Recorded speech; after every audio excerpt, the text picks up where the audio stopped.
Ganda. Thank you, Lord.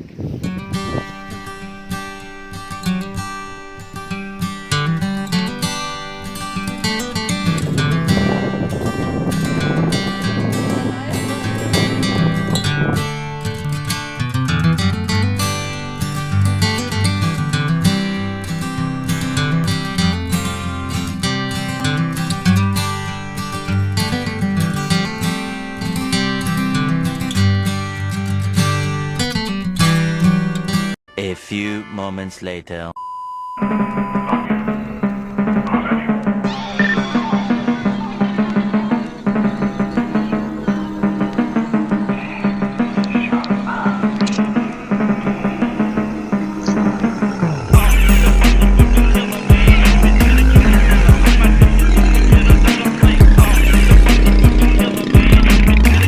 Kaya naman pala mag-isa eh.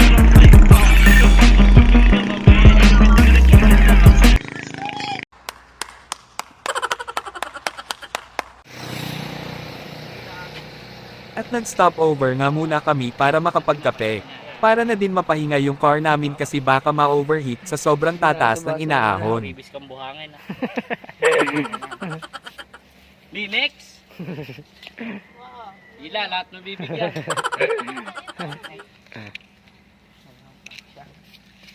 Ano yun?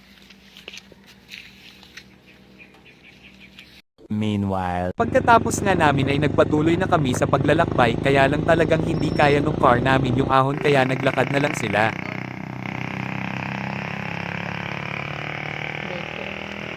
Taas nung ohon.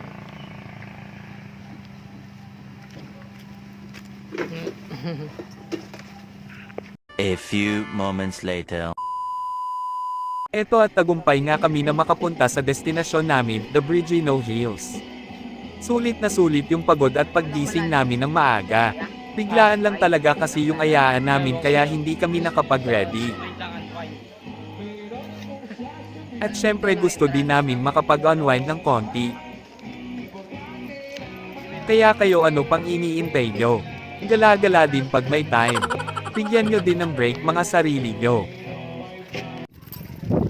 Papasok na nga din kami, yan lang dala namin. Butane saka bumili na lang din kami ng tosino at hotdog sa Alphamart. Laban na to.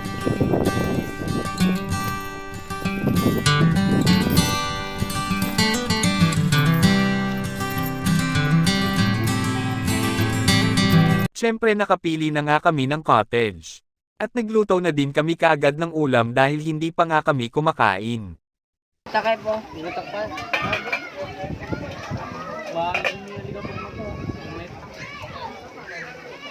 Pag nandito yun, nakakain na wala ka po yan. Pwede na yan. Flavor.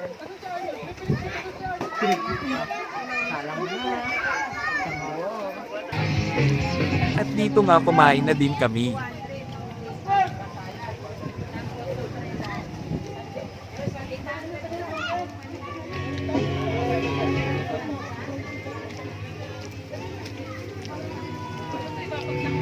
Meanwhile.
Namin inaasahan na ganito pala kaganda yung aabutan namin na lugar.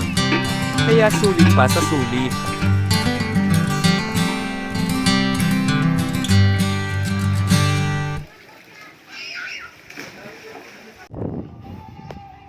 Malayo na pero malayo pa.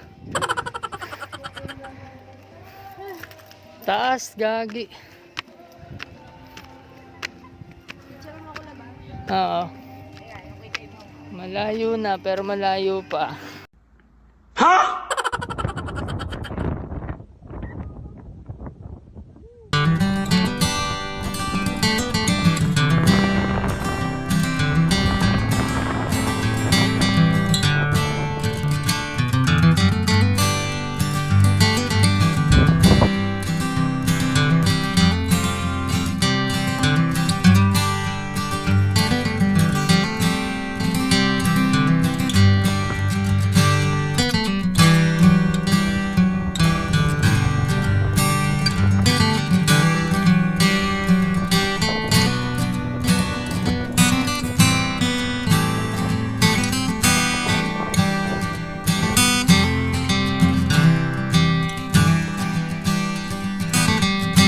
A few moments later.